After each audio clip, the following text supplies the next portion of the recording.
PDP और BJP के बीच एक फिक्स्ड मैच था। ये महाराष्ट्र के इलेक्शन को लेके था, ताकि इस मसले पे जाके आपने देख लिया हो कि मोदी साहब भी जो अपनी सारी स्पीच जो है वो 370 पे और जो असेंबली के अंदर हुआ है उसी को लेके कर रहे हैं। तो ये एक फिक्स मैच था। लोगों ने एक बड़ी उम्मीद के साथ जो है बीजेपी को भी वोट दिया है, नेशनल कॉन्फ्रेंस को भी दिया है। बीजेपी को अपोजिशन का रोल प्ले करना चाहिए, लोगों के सेंटिमेंट का, उनकी भावना का ध्यान रखना चाहिए।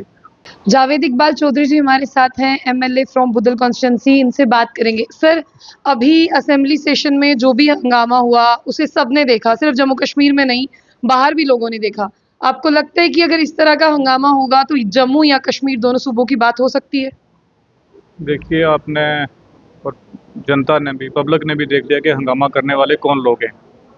अगर असेंबली में कोई रेजोल्यूशन आया है तो वो रियासत की भलाई के लिए आया है, हमारे जो नौजवान हैं उनके फ्यूचर के लिए आया है, हमारी जो पहचान है, आइडेंटिटी है, हमारा जो कल्चर है उसकी प्रोटेक्शन के लिए आया है, हमारे रिसोर्सेज की प्रोटेक्शन के लिए आया है। उसमें कोई गलत बात तो थी नहीं, उस पर डिस्कशन होनी चाहिए थी। अगर उनको कुछ गलत बात लगती थी तो उसको डिस्कस करना चाहिए था। ये मैं तो समझता हूँ कि पीडीपी और बीजेपी के बीच एक फिक्स्ड मैच था। ये महाराष्ट्र के इलेक्शन को लेके था, ताकि इस मसले पे जाके आपने देख लिया हो कि मोदी साहब भी जो अपनी सारी स्पीच जो है वो 370 पे और जो असेंबली के अंदर हुआ है उसी को लेके कर रहे हैं। तो ये एक फिक्स मैच था। लोगों ने एक बड़ी उम्मीद के साथ जो है बीजेपी को भी वोट दिया है, नेशनल कॉन्फ्रेंस को भी दिया है। बीजेपी को अपोजिशन का रोल प्ले करना चाहिए, लोगों के सेंटिमेंट का, उनकी भावना का ध्यान रखना चाहिए। और जिन मुद्दों पे उन्होंने इलेक्शन लड़ा है कि यहाँ के जो नौजवान हैं उसको जॉब चाहिए, जॉब की जो उनका वादा है वो पूरा करने के लिए उनको उनकी आवाज़ उठानी चाहिए। जम्मू के रिसोर्सेज को प्रोटेक्शन के लिए, जम्मू के कल्चर के प्रोटेक्शन के लिए उनको भी आवाज़ उठानी चाहिए। अपनी जो ज़िम्मेदारी है उससे भागना नहीं चाहिए। आप कह रहे हैं कि यहाँ पर बीजेपी और पीडीपी के बीच में फिक्स मैच चल रहा था, लेकिन महबूबा मुफ्ती ने पहले दिन ही कहा, जब वहीद पारानीबी एक रेजोल्यूशन लाया, उन्होंने कहा कि ये मैनिफेस्टो में नेशनल कॉन्फ्रेंस के था, लेकिन इसे पीडीपी पूरा कर रही है। उमर अब्दुल्ला की पूरी जितने भी यहाँ पर लोग हैं यानी एमएलए, उनको इनके साथ होना चाहिए, लेकिन आज उमर अब्दुल्ला अपने वादे से मुकर रहे हैं। देखिए, जो एक असेंबली का जो सेशन चलता है, जो हाउस की कार्रवाई होती है, उसके कुछ रूल्स एंड रेगुलेशन होते हैं। तो वहीदुर रहमान पारा साहब ने जैसे आके वो असेंबली के अंदर किया, उन्होंने आके एक डॉक्यूमेंट ऐसे वो फेंका कि ये मेरा रेजोल्यूशन है, उसका लाने का ये तरीका नहीं होता। वो सेक्रेटरी जो होते हैं असेंबली के, पहले उनके पास वो रेजोल्यूशन सबमिट करना पड़ता है, फिर उसके पास वो बाद वो स्पीकर साहब के पास जाता है, फिर स्पीकर साहब उसको अप्रूव करते हैं, सभी मेंबर्स में वो डिस्ट्रीब्यूट होता है, उसके बाद उसको डिस्कशन के लिए लाया जाता है। हर चीज़ का एक तरीका होता है। उन्होंने तो जो होश की है वो मैं समझता हूँ बेहरुमती की है। ऐसे तो एसआरटीसी बस की टिकट नहीं मिलती जैसे वो रेजोल्यूशन लेके आ रहे थे। सर, मुझे एक चीज बताइए, जितने भी जीते हुए एमएलए जो भारतीय जनता पार्टी के थे वो जम्मू आए, उन्होंने कहा कि वहां पर वन साइडेड मैच जो है वो फिक्स है। One sided in the sense कि भारतीय जनता पार्टी के जितने भी एमएलए उन्हें आउट कर दो और अंदर बैठ के रेजोल्यूशन पास करते रहो।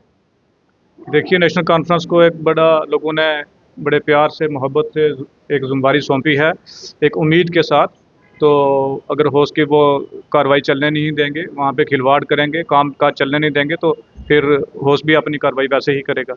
ये भी कहा गया कि स्पीकर भी वन साइडेड है, स्पीकर को दोनों का सुनना चाहिए, बट वो नेशनल कॉन्फ्रेंस के वो नहीं की सुनते हैं, उनके लिए दूसरा क्या कह रहा है वो कोई मायने नहीं रखता। बिल्कुल, स्पीकर साहब इम्पार्शियल है, ऐसी कोई बात नहीं है। उन्होंने सुनने की, उनकी सुनी ही नहीं। स्पीकर साहब की जो चेयर की मर्यादा है उसको भी तार तार उन्होंने किया है, और होस्ट की भी उन्होंने एक किस्म की बेइज्जती ही की है। चलिए, अब नेशनल कॉन्फ्रेंस की बात करते हैं। आपने देखा कि नेशनल कॉन्फ्रेंस ने जितने भी वादे किए थे उसमें अगर हम बात करते हैं, सुरिंदर चौधरी जी जो डिप्टी सीएम है उन्होंने वहां पर रेजोल्यूशन रखा। वो रेजोल्यूशन है स्पेशल स्टेटस को लेकर, उसमें 370 का जिक्र नहीं है, लेकिन आपने देखा कि हंगामा जो है वो 370 पर हो रहा है। इसके बारे में आप क्या कहेंगे?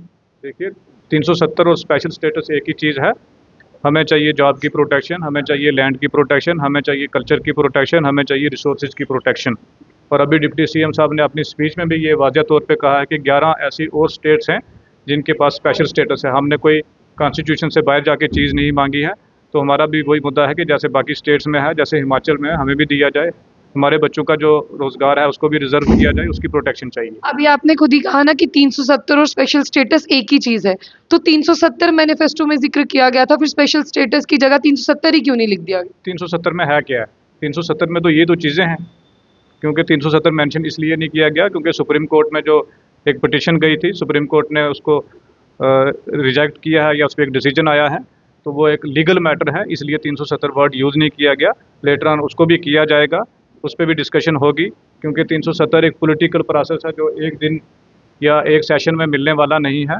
वो एक लंबी बैटल है, उस बैटल को हम फाइट करेंगे और जो हमारी खोई हुई आइडेंटिटी है उसके लिए हम फाइट करेंगे, उसको वापस बहाल करवाएंगे। चलिए जनता का सवाल पूछते हैं। जिस तरह से 12 गैस सिलेंडर की बात करते हैं, राशन को डबल करने की बात करते हैं, जॉब्स दिलाने की बात करते हैं, एज रिलैक्सेशन मिली है कॉम्पिटिटिव एग्जाम के लिए, लेकिन आपको लगता है कि जो रेस्ट ऑफ द चीजें रह गई हैं वो भी नेशनल कॉन्फ्रेंस देगी? बिल्कुल, बहुत सारी चीज़ें जो कुछ तो अभी प्रोसेस में चल रही हैं, मुझे लगता है स्टेट वुड बहाल होने से पहले ही वो हो जाएंगी, और बाकी जो बची खुची डिमांड है जो हमारी इसमें मैनिफेस्टो में शामिल थी, वो स्टेट वुड बहाल होते ही सब लागू हो जाएगा।